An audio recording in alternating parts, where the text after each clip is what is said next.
ciidamada SSB iyo G36 oo ah ciidamada madariga ah ee ka jira deegaanada gobolka Sool iyo gobolka Sanaag ayaa sheegay inay gacanta ku soo dhigi doonaan gobolka Sool inta maqan waxayna hanjabaad u mariyeen hawada ciidda markaasi duulaanka ku ah gobolkaasi Sanaag sidoo kale waxa ay u hanjabeen madaxda dhaqanka ee ku baaqaysan nabadgelyada waxaana hadaladoodii kamid ah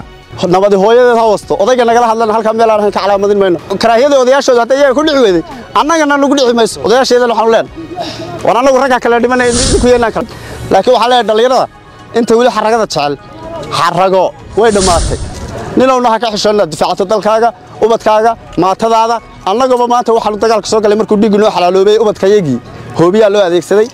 kibirka lagu dagaalamay ciid aan lahayn oo waxaan ku lagu soo dhaweeyay abtinimo iyo seedinimo iyo lagu soo dhaweeyay ay sheegteen markaas dhig inoo xalaaloobay markaas aan dagaalka soo galay cid kasta oo soo isku soo dayday inay soo hungureyso deegaamada reer Soomaaliland meel kasta bariya galbeed fuqufliyo war ma ka haysaa imisa sarkaal baa loo jooga imisa saakada kuwan mushaarkoodii u diray waa ka walaal aan kama qaadin shaashada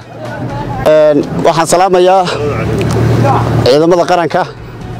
ciidamada madaniga ee G36 iyo SSB iskaashanaya halkan isgarab yaala waxaan si gaar ah u salaamayaa dhalinyarada warsangeli ee aanu sida gaarka ah u saaxiibka nahay hoosna aanu arrimaha iyaga wada dhamaysanay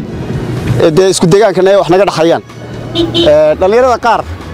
sida dhalinyarada barika iyo wax baratay ee aqoon-yahanada ah iyo kuwa Cabdallah badeyntii wax garanaysa aqliga lahayd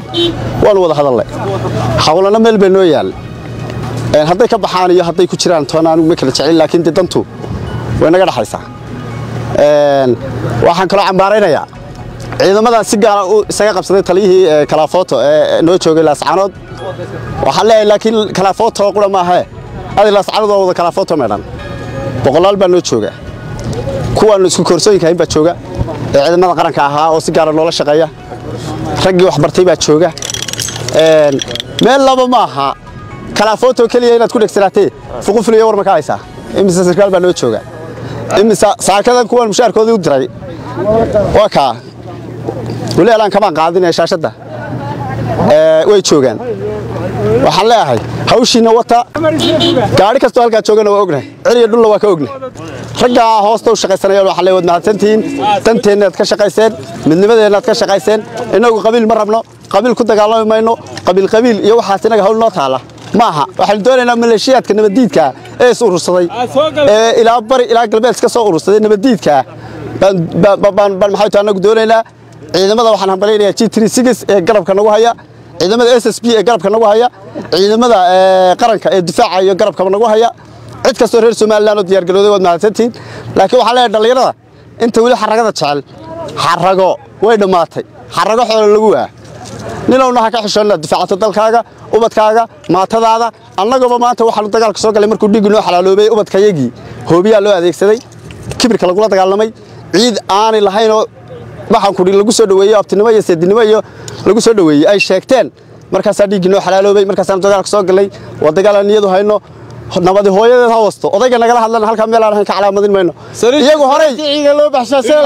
odayaasha iyagu horey u diideen oo ay u inkaareen